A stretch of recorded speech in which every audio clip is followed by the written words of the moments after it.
Ready to go. Okay. Good morning, everybody, and welcome back. I picked up this little Craftsman edger for just less than cheap. I got it really super cheap. And he told me that the engine may have a problem. And when I got to look at it, I sort of laughed because, yeah, it had a problem. But it came with an extra engine.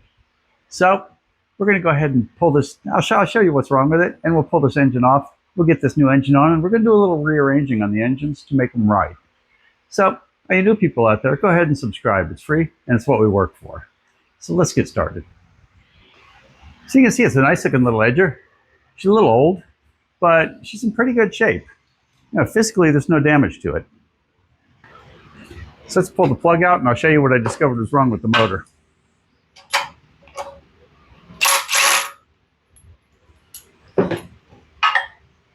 I could put the camera in it, but this is more fun to look at. So you got this sitting on top of the piston. Now I'm going to rotate the motor.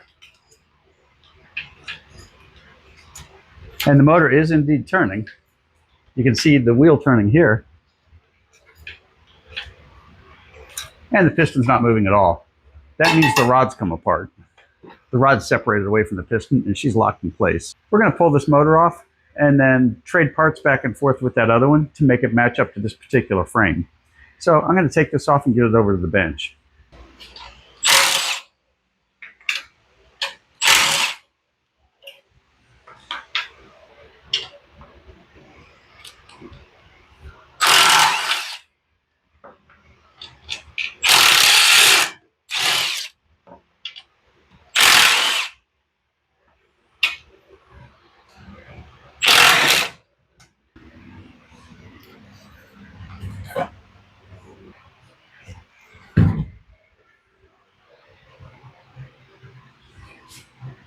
Now these two edger motors were from entirely different years. This is from an older edger than this one is, but I like the way the fuel tank sits straight over the carburetor, so I think I'm going to move the fuel tank over to this one. So let's start there.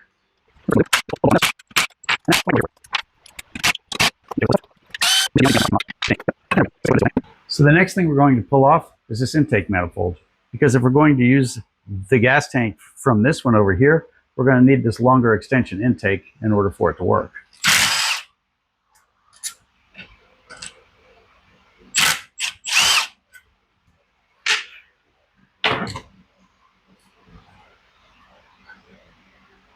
Okay, we'll probably need a new gasket there.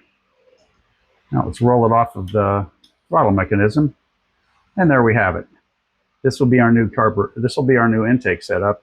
And we'll get a good look. Maybe we'll rebuild this one, maybe we'll replace it. But I think we're going to go ahead and replace the carburetor itself with a new one. While we're waiting for parts, we're going to go ahead and get this gas tank off and prep for the next gas tank. These studs are just a washer too tall. So this came off the other engine, which is the same size as this without the washer underneath it. So let's go ahead and pull that apart.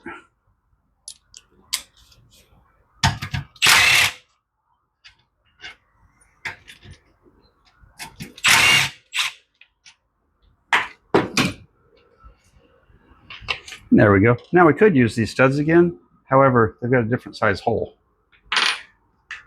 And let's pull the gas tank off.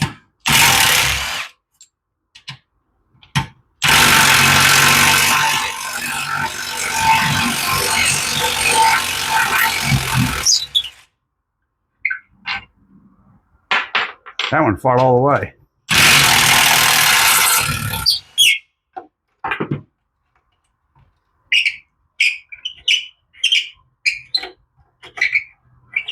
You'd almost think this motor's been underwater looking at these bolts. There you go, there's our old gas tank. We're going to put our bolts back on, so we're not going to use that gas tank again. And we'll check those with a torque wrench before we call it a day and start it.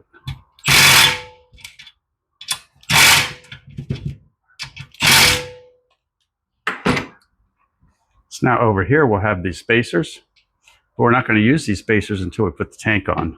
And we're putting that on after we get the carburetor and the linkage all situated. And we want these spacers rather than the other ones because it bolts here also. And we want it to be nice and even. The world had a love for diaphragm carbs once upon a time. And they ended up on 2 strokes mostly. Now it's unnecessary on an edger because this carburetor, its major advantage in life is it can run like this or like this or like this because it uses a diaphragm and it doesn't have a traditional bowl, so there's no real gas to splash around. On an edger or a lawnmower, it's not going to splash around. You're not going to be running it like this ever. If you're running an edger like this, you're doing it wrong. Okay, I've already moved the linkage from the other machine over to this one, and I used rivets to hold it in place, so it's good to go. So next up is attaching the carburetor.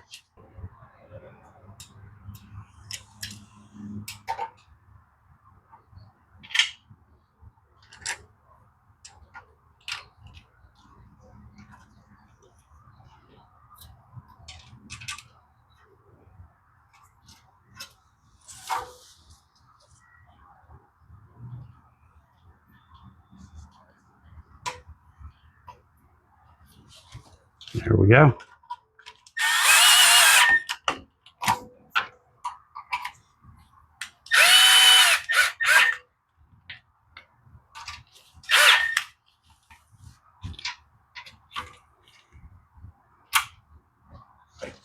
And there you have it. I have to work out a little bit of binding here and there, but other than that, we're ready to go.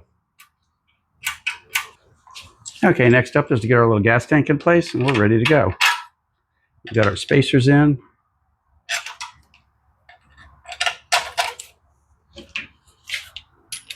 There we go. Make sure we don't cross a thread.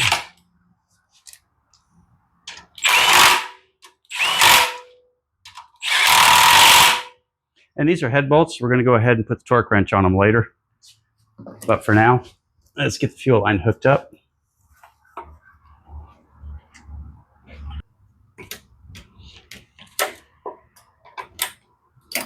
I see a lot of these where you have to pull the plug on these old guys to turn the motor off, and they'll have a string attached to it or something.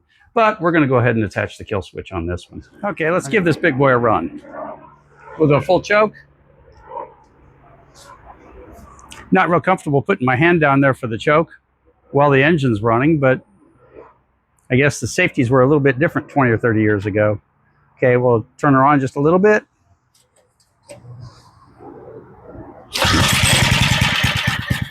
Up. Huh. I originally started to go with a different type of carburetor on this. Now I'm glad I didn't. This sounds pretty good.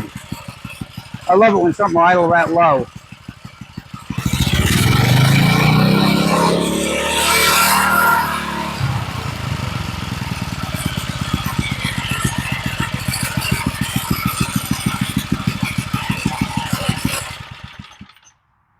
Well, she starts good, she runs good. The only thing I need now is an air filter and a decent pull cord.